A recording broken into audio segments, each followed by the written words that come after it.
A few hours ago, Mexico killed El Mencho, the leader of the Jalisco New Generation Cartel and one of the world's most wanted drug traffickers. As expected, violence has now erupted across Mexico, threatening to spiral into a full-blown war. Now, this is a developing situation. The violence is still spreading across the country. So we're going to get into what we know so far as of 4 p.m. Central Time on Sunday, February 22nd, what to expect in the coming days, and what it would take for the United States to get directly involved. On that note of U.S. involvement, my understanding now from the reporting that I've seen is that the United States provided intelligence support to the Mexican military. There have not been any official statements or any reliable sources, I should say, suggesting that the United States had any more involvement than that. No U.S. aircraft overhead and certainly no U.S. boots on the ground. That's as of reporting right now. Of course, that could change. Now, to give you an idea of how significant this operation was, the Latin Times said, quote, "The killing immediately becomes one of the most consequential blows to a major Mexican criminal organization in years, both because CJNG has been widely described as among the country's most powerful and violent groups, and because El Mencho has remained a fugitive despite a years-long binational manhunt that includes a U.S. State Department reward of up to $15 million for information leading to his arrest or conviction." I don't speak Spanish. I feel like El Mencho is pretty close to what it's supposed to be, but I'm sure I'm getting that wrong in some way, and I'll hear about it in the comments. But that's who we're talking about, El Mencho, the head of CJNG. The Associated Press went into a little more detail here, saying the Mexican army killed the leader of the Jalisco New Generation Cartel, El Mencho, on Sunday, decapitating what had become Mexico's most powerful cartel. They say El Mencho was wounded in an operation on Sunday to capture him in Jalisco, and he died while being flown to Mexico City. The state of the base of the cartel is known for trafficking huge quantities of fentanyl and other drugs to the United States, according to the Mexican government. They say during the operation, troops came under fire and killed 4 people. 3 more, including El Mencho, were wounded and later died. 2 were arrested, and they said that armored vehicles, rocket launchers, and other arms were seized, adding that 3 members of the armed forces were wounded and are now receiving medical treatment. As is the case, anytime something happens with the cartels, we've got some old footage popping around the internet showing off some of their armored vehicles. They are more advanced now than they were, and they have a lot of them. So it would have been more surprising had there not been armored vehicles at the site where El Mencho was captured/killed. And this is just something to keep in mind as the violence continues to escalate. This is so much more than, a street gang or a low-level gang. These guys have armored vehicles. They have rocket launchers. They have machine guns. They are not just they have a lot of drones, and that's going to be an interesting one to see how it plays out if this violence continues to spiral. And they're also very well trained. All right, so this is not quite force on force, like equal playing field, but it's much closer to that than it is, say, in the United States, if the U.S. military were to go after a gang somewhere in the U.S., not a fair fight. This is closer to a level playing field in a lot of ways. Now, the Associated Press added that the DEA considers the cartel to be as powerful as the Sinaloa cartel, one of Mexico's most infamous criminal groups with a presence in all 50 U.S. states. They say it is one of the main suppliers of cocaine to the U.S. market, and like the Sinaloa cartel, earns billions from the production of fentanyl and methamphetamines. So, bad dude, bad leader, or, the bad dude was a leader of a bad organization, I think, to say the least. Right? Now, in terms of the violence that's spreading, a lot of the videos that you're seeing right now is the result of CJNG attacks across the country.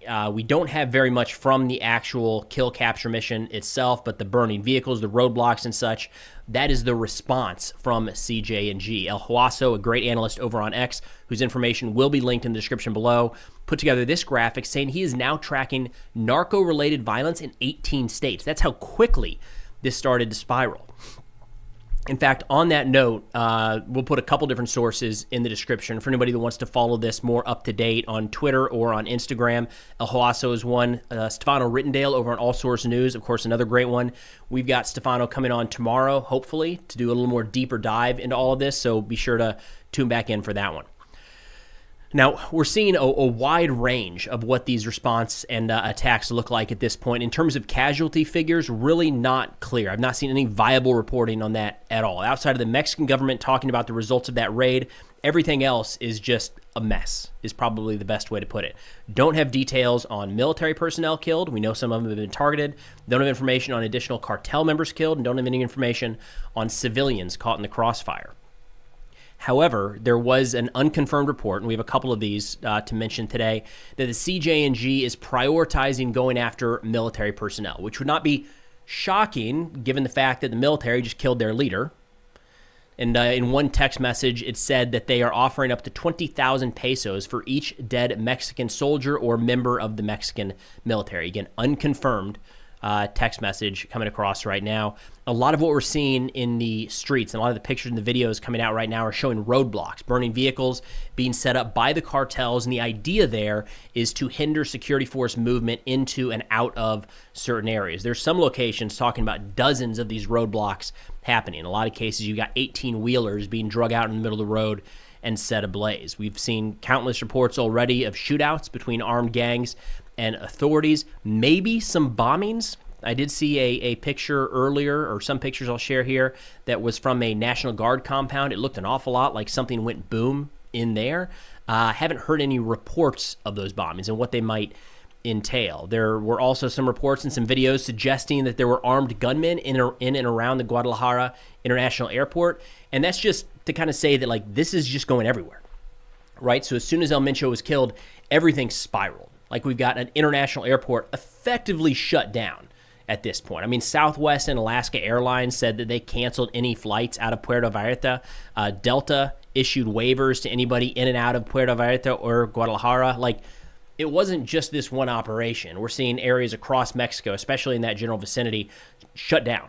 And when you look at the videos coming out right now, it looks like all of the citizens have kind of stayed inside. There's an order to do that from the government, and it sounds like the cartels are also threatening people, saying, stay inside or else. CBS News reports that the Jalisco governor activated a code red, which is protocol for a state of emergency or security crisis in response to the clashes. In a post on X, he said public transportation was suspended across Jalisco and urged people in the area to remain in their homes until the situation was under control.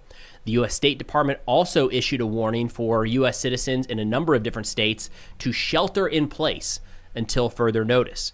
I was mentioning the couple text messages that I cannot personally verify. We'll see if Stefano can maybe talk about this a bit more tomorrow, but I am seeing them reported on what I consider reliable channels.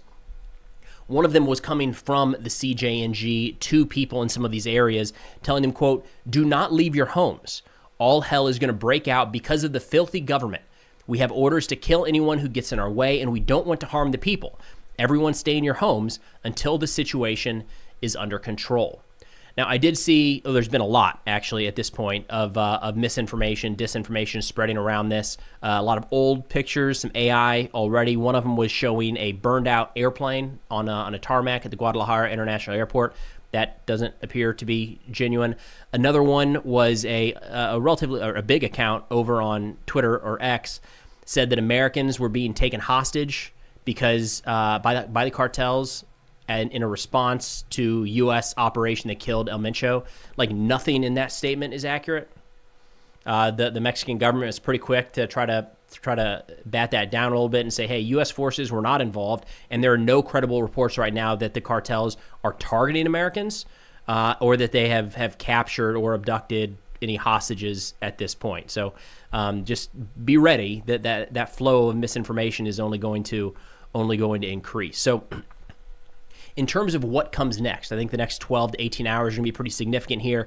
We're going to find out overnight, or at least get an idea overnight, if this is kind of a short spurt of reactionary violence. And we've seen that before. When major cartel officials have been killed or captured, you see responses, right? They take to the streets to show that they're still in control of certain areas. Is that what's happening here, or is this kind of the start of what genuinely could lead into a form of civil war? Another big question is going to be whether or not the government, which is mobilizing resources now, from what we can tell, is the government going to be able to mobilize enough and in the right area to actually quash the violence? Do they still have control, or is this the kind of thing that will essentially show the world that they do not have control? More middle to long-term predictions here. The Latin Times says, quote, one short-term consequence is volatility. research on cartel fragmentation in Mexico's kingpin era has repeatedly found that removing a top leader can produce splintering, contested leadership, and new local wars as factions fight over revenue streams and routes. They say another impact is the broader rivalry map. If CJ&G's internal leadership becomes contested, rivals could attempt to seize territory or trafficking corridors, especially in hotspots where CJ&G already faces entrenched enemies. Conversely, if CJ&G's next leadership consolidates quickly, the cartel may seek to demonstrate strength through retaliation, roadblocks, and intimidation, tactics already reported around this operation. And I've already seen a lot of folks ask the question of U.S. involvement, and are we getting ready to step in and help quell this violence? So a couple thoughts on that. No, I don't think the U.S. is anywhere close to going into Mexico to help put down the violence as it stands today. Maybe if it continues to spread, I think we are it is hard for me to envision a scenario where the United States puts boots on the ground in Mexico simply to help Mexico stabilize internally. There would have to be some sort of direct threat to the United States. So if the violence were to spread, and right now it doesn't look like there's any violence at or around border checkpoints. It sounds like traffic is still flowing there. If the violence were to spread into the United States, that would be a different story. We do know CJ&G, as well as any number of Mexican cartels, have a presence in the United States. They have been violent at times, not to the level that we're seeing in Mexico right now. If that were to happen here, then we would probably see a U.S. crackdown locally. So if it happened in Phoenix, you'd see a crackdown in Phoenix. I don't know that that would necessarily translate to a U.S. operation in Mexico to go after their leadership. So possible, but I do think that's quite a ways away. And but if the Mexican government is not able to establish any sort of control, and we see the cartels take over more and more control, not just of certain areas, but airports are shut down, if it starts to impact border crossings, and genuinely, like right now, we're seeing entire cities shut down due to the risk and the escalation of violence. If that continues, it's entirely possible that the Mexican government reaches out asking for assistance from the United States and maybe others. In that case, we might see the United States do more, to include even putting boots on the ground in Mexico. But I do think that's quite a ways away. The big thing to watch right now is the spiral of violence. Is the state going to be able to regain control and kind of tamp this down?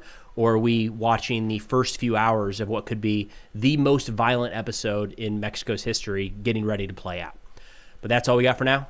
Thanks for watching, and I'll see y'all next time.